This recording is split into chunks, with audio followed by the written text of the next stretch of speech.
Pop quiz for everybody. What frame is this? It may look kind of familiar. It has the arms shooting straight out the sides and arms reaching forward from the sides up in the front. What frame is this? You think, I know what this is. Dun dun dun! It's a Multirotor 180. If you said the tweaker, you were wrong. This is my Tyrant 180. I built this because it's my first actual 180 size quad that I've ever tried. And I thought having these 4-inch propellers that it would be kind of slow in races, which if you go in a drag race, you're not going to win against somebody with 5-inch propellers. But if you are racing agility, this thing has a lot of advantages. At least it does when I fly it. I feel like I can fly this a lot better than I can some of mine with 5-inch props. So anyway, this thing being using 4-inch propellers made me think, what else do they have that uses 4-inch propellers that I could try out? Well, here's a quadcopter. Now, you might think, wow, that looks really familiar, a lot like a tweaker. Oh no. Sorry guys, this is a Multirotor 180 quadcopter, and this came from Banggood. And look at this. I picked one up just to review. So let me get this open and we'll take a look at it. This one is a 4mm plate. It comes in 4mm and 3mm. The 4mm is like $8 more. Anyway, I'll get this put together. Just like many of the other quadcopter frames where they have the one main plate and the one upper plate, they are super simple to put together. Basically this has 6 screws in the bottom to go into the posts and 6 more to go into the top.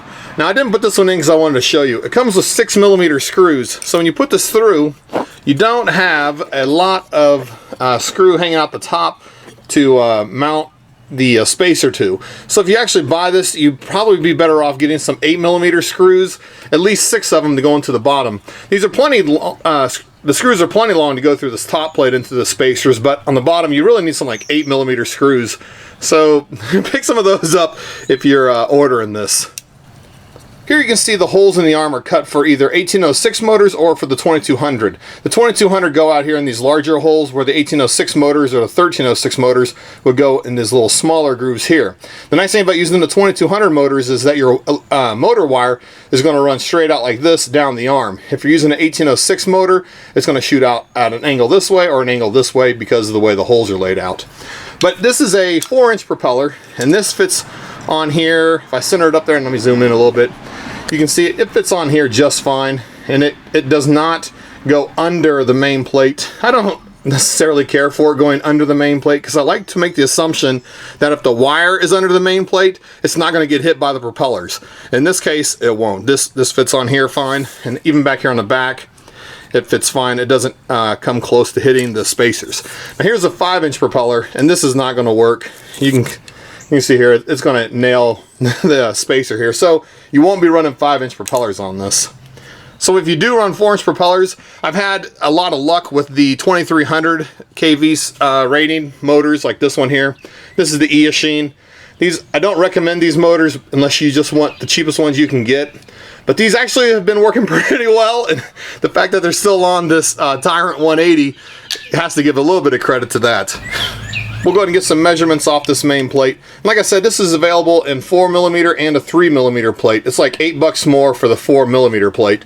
But the bottom's 4mm, this top plate's 1.5, which is kind of standard for this. And you have a lot of holes up here, but because it's 1.5, it should be able to hold the battery pretty well. If I squeeze this a little bit, you can see it's not giving.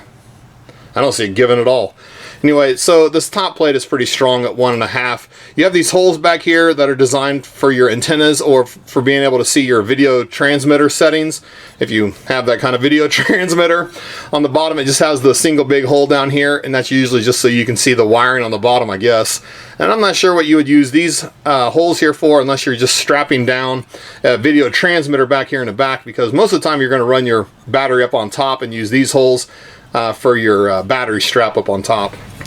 One thing that's kind of disappointing on this frame is because it's an older style, it doesn't have the side plates on here, which means that you can't mount in your HS1177 quad camera and then, you know, just angle it a little bit. So you have to be mounting it with the custom mount, and it does have some holes down here, one in the middle and also has 2 out here on the side. So you could mount your frame or your mount to that and then have your adjustable camera angle up here. if you wanted to, and it's also cut away a little bit up here on the top so you can get some good angle out of it and not see the posts. Now, because this is pretty narrow across here, you're probably going to get some view of these side plates in there, but they're kind of just in the top right hand corner and top left hand corner of your video, so it's not terrible to have that is that small. My Tyrant 180 does that. So let's get down here and we'll go ahead and measure or weigh this thing out. It comes in about 86.8 grams. Now that's pretty light. The lightest quadcopter I ever flew that was like 200 size or better was the ET200, which was pretty fun, but it only had 1mm top plates and bottom plates, and the arms were like 2 millimeters thick, and so every time you crash it would break. But because it was so light, it was just like so nimble in the air. It was pretty awesome. But this being a 4mm plate, you're gonna have a real hard time breaking 4mm. 4mm is usually what you want to use for 6-inch props, just because then it's not gonna have much flex in it. But using 4mm arms on a plate like this, the chances of you breaking this are gonna be almost zero. Even the Voodoo quads started off with the 3mm main plate, which is good for racing, but with all the braking people were doing, they started making the 4mm plate available as well, and I know a lot of people started buying it just because it was less prone to break, even though you did have the disadvantage of more weight. This quad is sold as a 180, but if I line up the ruler here, you can see it's not 180, it's like 178. So kudos to these guys for calling this the right size and not trying to sell a 210 as a 180 size. So here's a Multirotor 180 sitting next to the Diatone Tyrant 180. And you can see the frame size is about the same, the motor distances are about the same, which is usually kind of how they work, because they all have to be 180 millimeters from arm to arm, otherwise it wouldn't be a 180. Inside this frame you have about 35 millimeters of space, which makes this pretty easy to build. And it does have 4 mounting holes for your flight board or your power distribution board to mount to. Some quadcopters I've noticed don't have these, and I always think, why would you not put those on? Even if nobody uses them, at least put them in there so you can. So it's an option anyway, so people that do want to use it can. Anyway, sorry. This is the Multirotor 180 from Banggood. If you have any questions about this, you can leave them in the comments. I don't know that I'm actually going to build this one out because I got this Tyrant 180. But if you have any questions about this, please leave them in the comments, and I'll try to help you out as best I can. And as always, thanks for watching.